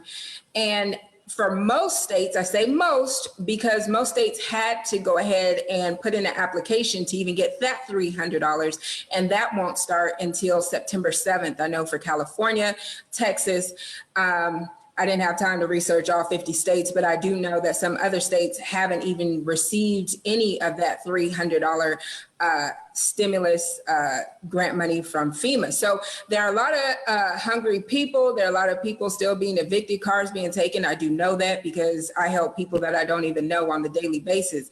And, you know, there's just a lot of uproar. But what I am telling people is, now that you have experienced the fact of not saving anything, I don't care if you save $200 a month from the stimulus or $100 a month, something, just put it aside. But the thing that you can do right now, the thing that's hot right now is starting an online business. I start online businesses and other businesses for people on the weekly basis. And I consult them on what's hot, what's selling. As we know, everybody needs a mask. Okay, since we're all wearing masks now, instead of buying lipsticks, most ladies are enhancing their features with lashes. They want eyebrow makeup. They're never gonna stop buying hair, honey. That's never gonna go away. So lace fronts, Brazilian hair, braiding hair, all of that. Start an online hair beauty supply store. There's just so much. Whatever your passion is, whatever you like to buy, or whatever you researched and found out are the top 20 things to sell online. Hey, why can't you start your own business? How come you can't make money while you're sleeping? When you wake up, there's $300 or $400 there. I know how that feels. I've been setting up online businesses and had my own since 2004. So I'm letting people know that it's not something that's far off and distant. You can do it too. There's Shopify, there's e-commerce. I can say a whole lot of different websites. And as far as grant money, there's still plenty of grant money out there for women, minorities, and any businesses affected by COVID. And I put those out on my business page, Set Free Tax and Professional Services, and also on my personal page on the weekly basis to let people know, hey, FedEx, they have a grant. Facebook has a grant. I believe the deadline may be tomorrow. And there was another major company, Lowe's Home Improvement. They also have a grant, but I think that deadline passed. But I think it's kind of peculiar because I put out the information regarding the grant and the deadlines, and there may be only a few likes or maybe a few people who saw it. And I'm thinking to myself, that's free money if you apply for it. So why not stop waiting on the government, the House and the Senate to give you money when there's other major corporations who are out there who will give you grant money as well? And so I also say one last thing is to keep your books in order.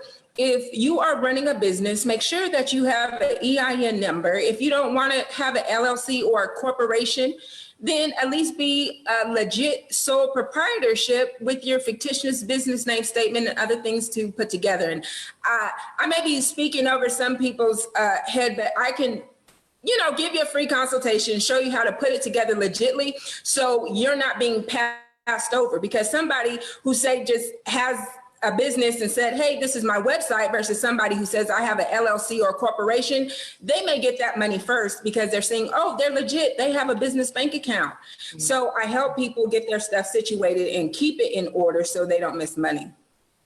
That's good. And I think too, that what sometimes we have to understand is you've got to do something. I think sometimes people don't get grants because they feel like it's this application that's so long and I got to write up so much and they don't want to work. And it's like, you know what, it's worth it, and you may find out that it's only 5 pages long and the stuff you already know.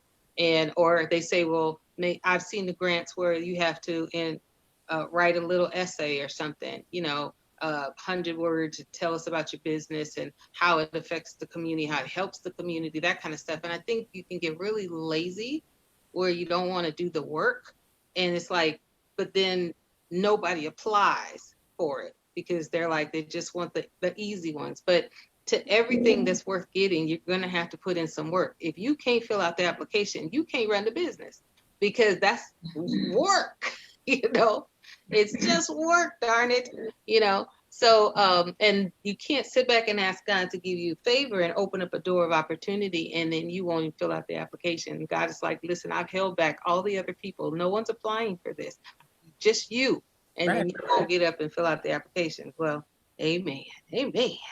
So we want to do that. I was looking at, I'm just going to go back just a little bit. I understand when we were talking about, people with unemployment and all of that. And yes, I do realize, because a couple of people mentioned this. Yes, I'm not talking about the people who are caught up in the red tape of the unemployment office where they haven't gotten their monies and all of that. We know those are exceptions. We know that that's a difficult situation. So I am sensitive to that. We pray that the red tape is cut away and that money will come in bulk for them. And just to let you guys know, for the person that was talking about, oh, there's no more extra money, there is. We are, Governor Newsom in California, if you're in California, just said that, even I think today, if not yesterday, was saying that we have now been approved for the extra 300, and they are going to do it retroactively back to August 1st. So that came straight from our governor. So there is going to be the extra money on top. Now, it was supposed to originally be 400, but right now I think he's only talking about the 3 that's coming through FEMA, and then every state is responsible for the additional 100. He did not mention that he has approved that yet, the extra 100. But there is going to be an additional 3. So just to update, because like I said, things are changing like minute by minute. So maybe you just didn't know that, but that was something I was just trying to study up on it, so because I'm having a business show, I can't sit back and be behind a little bit on the information. So I made sure that I knew that and watched yesterday. And so that is what Governor Newsom said. So, but, and then I do have as well some information just to be balanced, and everything to get balanced. So I do have a friend who works at the EDD. So let me just say, if you are at the EDD, we do understand too. She said that a lot of the challenges, and I'm not making any excuses, I'm just being balanced. I report the news based on balance. In their defense, their flow of applications is, let's say in a week, maybe, let's say 40,000 to maybe 400,000 applications a week. And these are 12 million people. And their equipment is very, very old, and they can't spend on a dime. I don't know if you in several offices that I know of, even probably the one that I work in, working for the county, our computers are a little challenged. If the whole world wanted to get on the county tomorrow, it would be a challenge for us, because that is not what our system is prepared to handle. So if the president tomorrow says, I want everybody in America to get on the public assistance, we would be a backlog.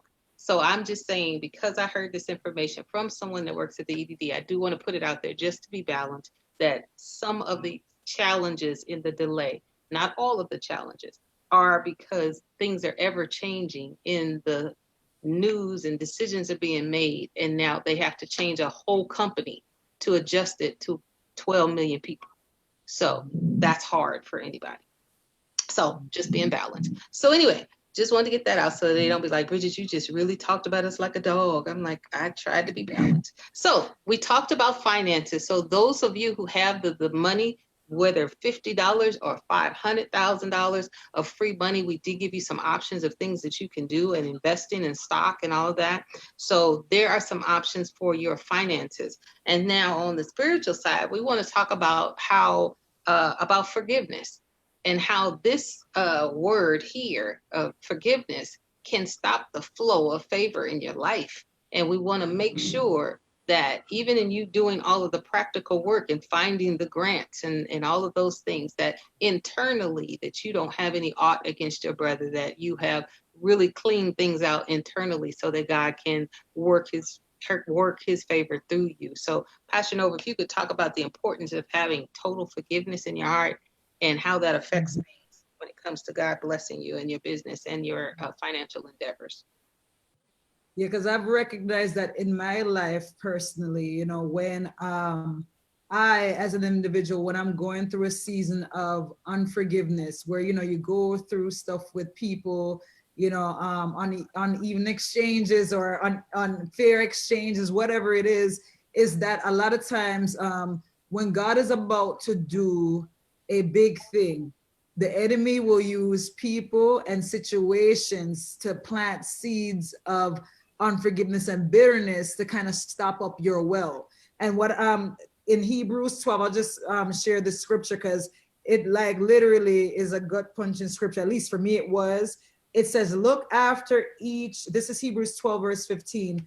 Look after each other so that none of you will miss out on the special favor of God. Watch out that no bitter root of unbelief rises up among you, for wherever it springs up, many are corrupted by its poison. So the part where it says, look after each other so that none of you will miss out on the special favor of God. And that's basically talking about bitterness, because bitterness basically robs you. It literally drains you of that favor. It literally comes in, that spirit comes in to block, you know, to poison the well, you know, and to poison the flow. And that's why we have to be on guard. And I always tell people this. I know sometimes we look at certain church terms and we keep it within the four walls of the church, but we're not recognizing, okay, God has called us to plow into the field. Not everybody's called within the four walls of the church. Many of us are called outside, you know, in different pillars, whether it's entertainment, finance, you know, media. Many of us are called, that's our pulpit, basically. And so what I've recognized is that many times the enemy engages in, and I know I keep talking about spiritual warfare because spiritual warfare is not just this spooky, you know, devil in a red suit being blatantly in your face like, you know, fail. It's not that. Many times it's through these tactics and strategies, right? And so now, like I said, prior to when we first started talking about bitterness or unforgiveness, is that many times when God is getting ready to give you out overflow, you have to now not just play the defensive role. And many times as believers, whether, you know, in the field, at work, wherever we are planted by God to build, many different times we play on the defensive role, right? And so many times we wait until something comes up and we react, you know, but a lot of times what we need to be doing is operating on an offensive level. When I say offense, not as in I'm offended, but offensive as in I am prepared before the enemy even hits. And so now I know I have to be like a bulldog, a watchman for my own purpose and my heart, where it says guard your heart because it affects everything you do. So if now I know that, I know God is getting ready to do something. He gave me instructions maybe a week ago and said, build this. And I'm in the building process, I'm getting ready. I also have to be on the lookout for how the enemy will try to use different things to cause me to become offended, you know, whether it's something as simple as driving down the street and somebody flicks you off and then your whole day gets rattled, or whether it's some type of life-shattering situation where rejection or, you know, or whatever it is that we go through in relationships, right? So the enemy uses this. And so a lot of times we're blindsided because we're not on watch for our heart. We're not guarding our hearts. We're not on watch. We're not protecting what he's building. And we're not aware, because when things are going good and we get that prophetic word or we get that green light and things are coming together, we become so distracted with the blessing that we forget that, okay, there's an enemy waiting now in order for the right opportune time when I'm least focused, when I'm totally distracted, to come and try to plant that seed, to sow the seed, to sow the tear among the wheat. Okay, so it's very important. And if you recognize that, you will fight to remain with your heart postured in the right way. You'll fight in such a way that you don't allow anger to sit and dwell with you overnight, because you know how it starts off as one itty bitty thing, then it grows into something totally different. Yeah. Because our imagination plays key, and we start imagining conversations, and then your water, it goes from just the offense part to now where it goes deep rooted into bitterness now, you know, and now it's not just affecting me, but it's affecting every single thing I touch, whether it's people, there's the things, the opportunities that God is trying to. They want to go outside.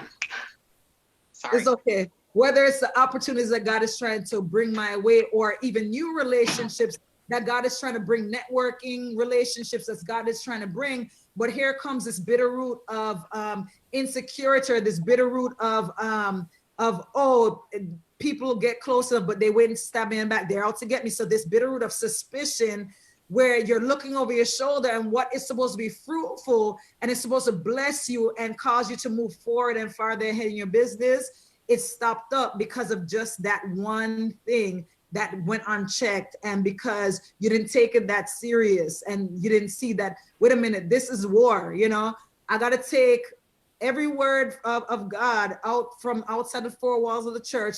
And this applies to my everyday walk. When I'm building this thing, this is a fight, you understand me? So that's what I would say about that, is that it's very important. And so many people's wells are stopped up even right now. Some people that may be watching now or maybe watching later may be experiencing a stopped up well because of this very thing called bitterness and unforgiveness that's dwelling, because you won't let it go. Yes, they hurt you, but you have to let it go.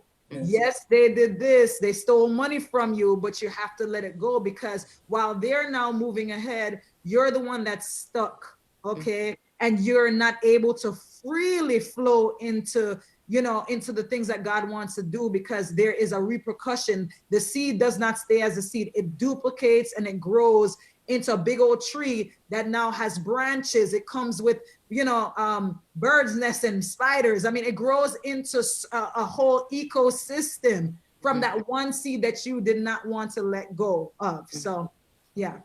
Yeah, and we think we're getting back at them, but it's a root that we haven't plucked up totally. And so it continuously manifests itself over and over and over again. And we'll, you know, we think that, oh, we're past it because we're succeeding, you know, and we're kind of successful in our own eyes. And God is like, you have no clue what I really wanted to do in your life. You happy right there at the, you know, medium. But I had, you know, large and extra large prepared for you, because of that one little thing that, you know, manifests and comes up all the time. It's a sore that gets hit constantly. It could be an ex-boyfriend, husband, you know, ex-wife, ex-girlfriend. I ain't dealing with that no more, that kind of thing. And God is trying to make, as you said, connections with people. But because you didn't forgive people 2, 3, you know, seasons ago, 25 years ago, you have this reserve that you trust, but you don't really trust that much. You still question some things, or if anything looks even close to familiar of a pain you had before, you're not there. You're not fully there. You're still holding back. You're still reserving.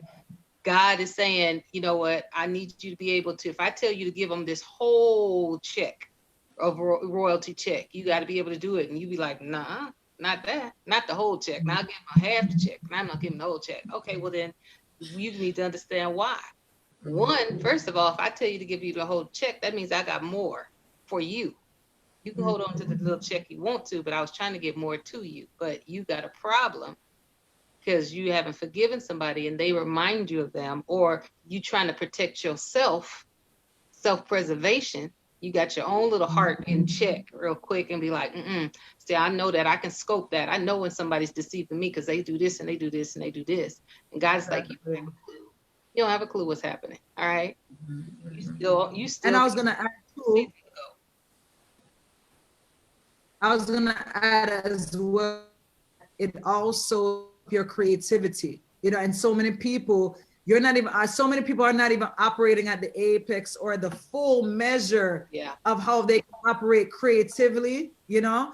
So many of us are operating by grace, like, okay, because, you know, God comes in and he's like, all right, I'll help you out. You know, he's going to help us regardless. But there's an overflow and there's a measure that's on another level that many of us cannot tap into, because unforgiveness stops up creativity. Because we have to recognize that the word, it's so like in the scripture where Jesus says, if you don't forgive them, I can't forgive you. Right. So think about all the different open doors and access points were given to the enemy, and how much of our territory and the things that God would desire to do in a bigger way that we're prevented from doing because of this very thing, because it's a principle, it's a law, you know.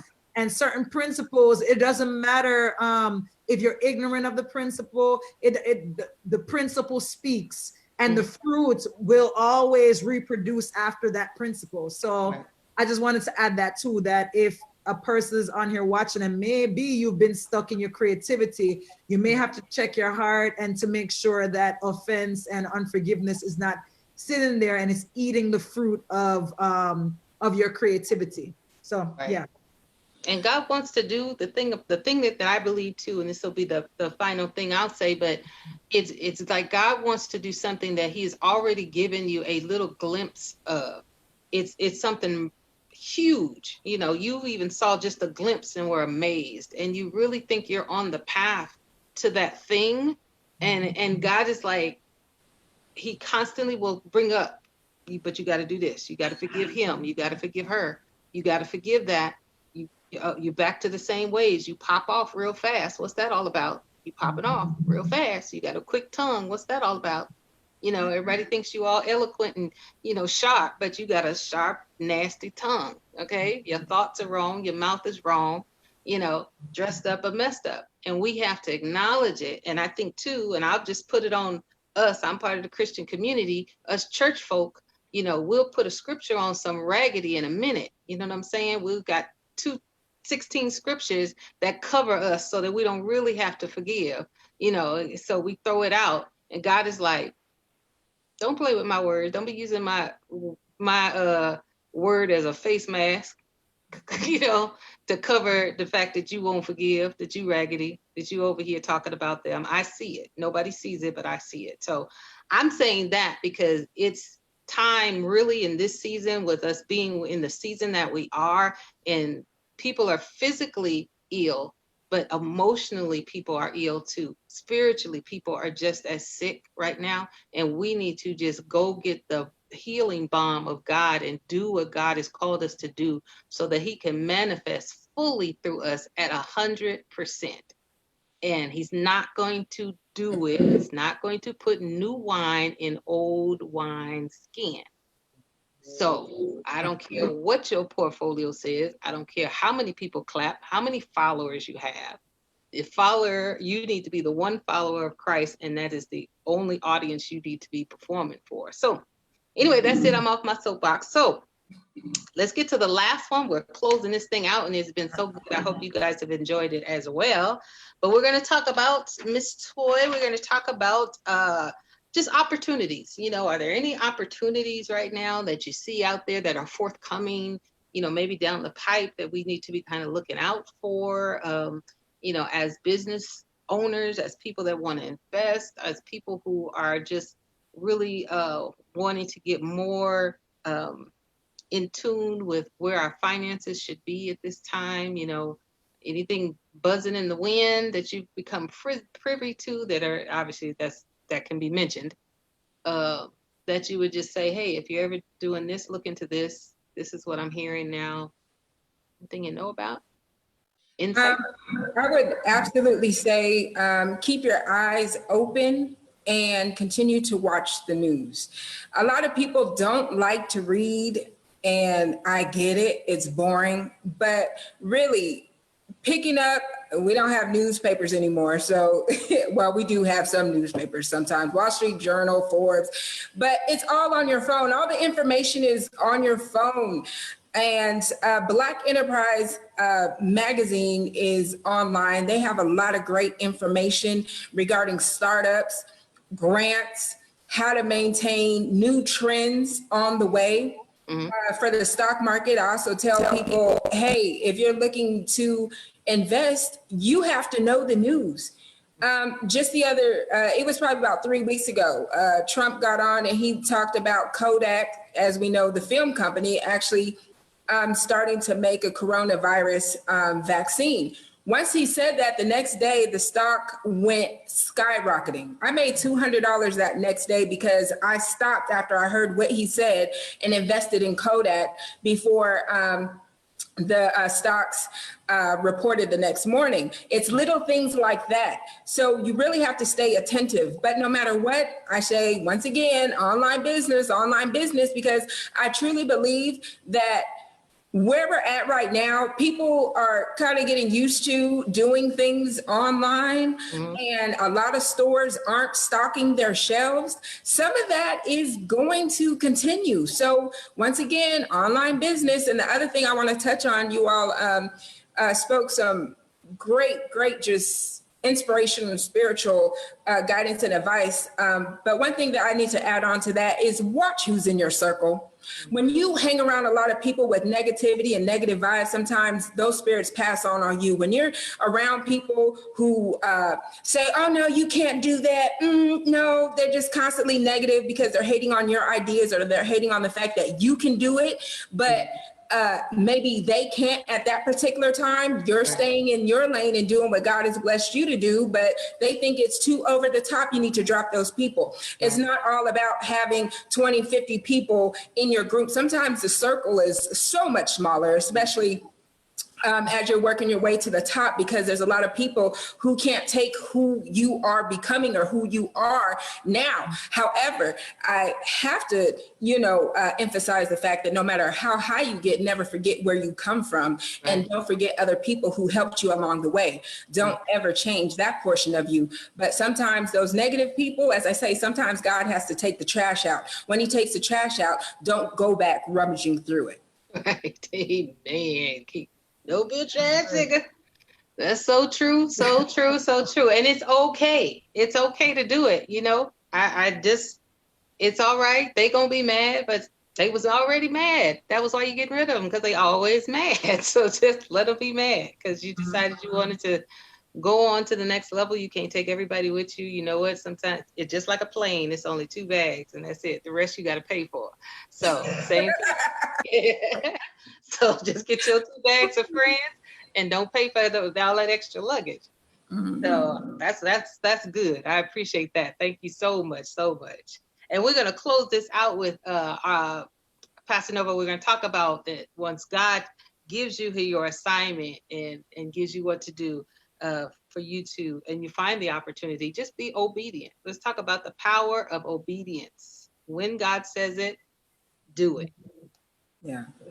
Yes, I was gonna say that's key. It's key. It's very important, okay? Because we have to recognize that when God calls for a thing, all the resources, the people, the help that you need is tied up in your yes and your step.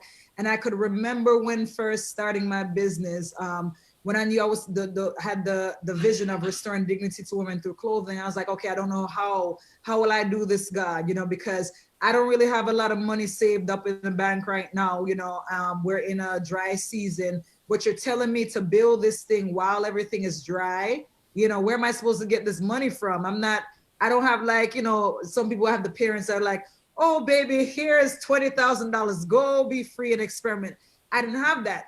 I had $250 though. And so I recognized that, okay, God, you know what? I'm going to take this $250 and I'm going to use, number one, what you've already given me. Use a little that I have, use a small that I have, and then allow God to breathe on it and allow him to multiply the small, whether it's my talent, my skills. There's so many things in your kitchen that you have, or in the cabinets or your pantries, in the figurative sense that you have, that God could breathe on, that you think is small. So I had the $250 and I stepped out, and never did was I in debt. Never did I take out a loan, never did I just started with the $250. God kept multiplying and multiplying and multiplying it. And even in that, it's like I said, God breathed on it. So obedience multiplies always. God always multiplies in obedience. And there's always provisions, whether it's people. So stop looking at your resources of what you don't have. Look at what you do have. What skill do you have that you are counting out that God can multiply, breathe on, and also monetize, and what is it that I have that I'm discounting based off a comparison to others? I'm looking at somebody who maybe they've been in business for over 20 something years, and I'm looking at their end product and comparing where I'm at and saying, I can't do it because I'm not here. But taking that first step and allowing God to breathe, and I'm telling you, you'll never be disappointed, because he will add to you as you go and multiply you as you go, to the point where a year after, you'll look back and be like, wow, how did I come from here to here? God never disappoints you when you are doing his work and when you are doing what he's telling you to do. You'll never be disappointed. He'll always make a way and provide people, resources, and places for you. So, yeah. That's good. And just know that you and God are the majority. Okay. If you got God on your side, the rest is extra. Okay. So I just wanted to say that this has been an awesome opportunity. This right here, this show. I'm sure that there's somebody who is now rethinking their whole agenda right now. And I'm so glad that you guys were here for that. Not only are you guys full of wisdom and gorgeous, but I believe that God is going to bless you 100-fold for your obedience. And I think it's so good when you can, your steps that you walked, you can actually go back, as you said, and just tell people and to let them know how you did it. And the women that you see here are people that I admire. They people who I respect. And I think the fact that we've come together also, discounts the statement that women can't work together. Because that's a lie from the pit as well. So it's not about competition. Your beauty doesn't take away from my beauty. Your knowledge doesn't take away from my knowledge. There's enough room for everybody. And don't discount yourself. There's enough people out there that are going to try to kill your dream. So don't kill it with your own words. Your words have life. You have to speak over yourself. If you have to take time before you go out into the world to try to convince somebody else you're great, and convince yourself first, okay? Because it's a lot of people out there are just not going to support you. But we believe that whatever God calls, he qualifies, and he's definitely any kind of purpose you have, he's already got the provision. So all he's waiting for is your yes. And so if you need another person to agree with God on your yes, I agree. Okay, so now you got two people. So go on out there and do what you're called to do.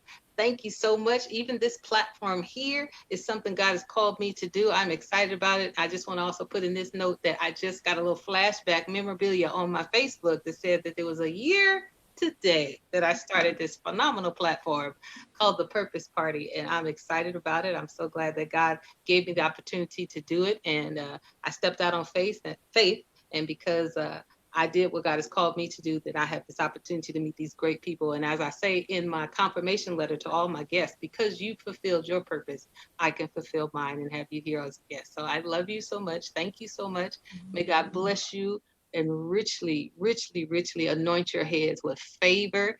You guys are in my Rolodex all the time. And I'm hoping that people do please contact Toisha Chisholm as well at Set Free Tax Pro and get the information that you need from her.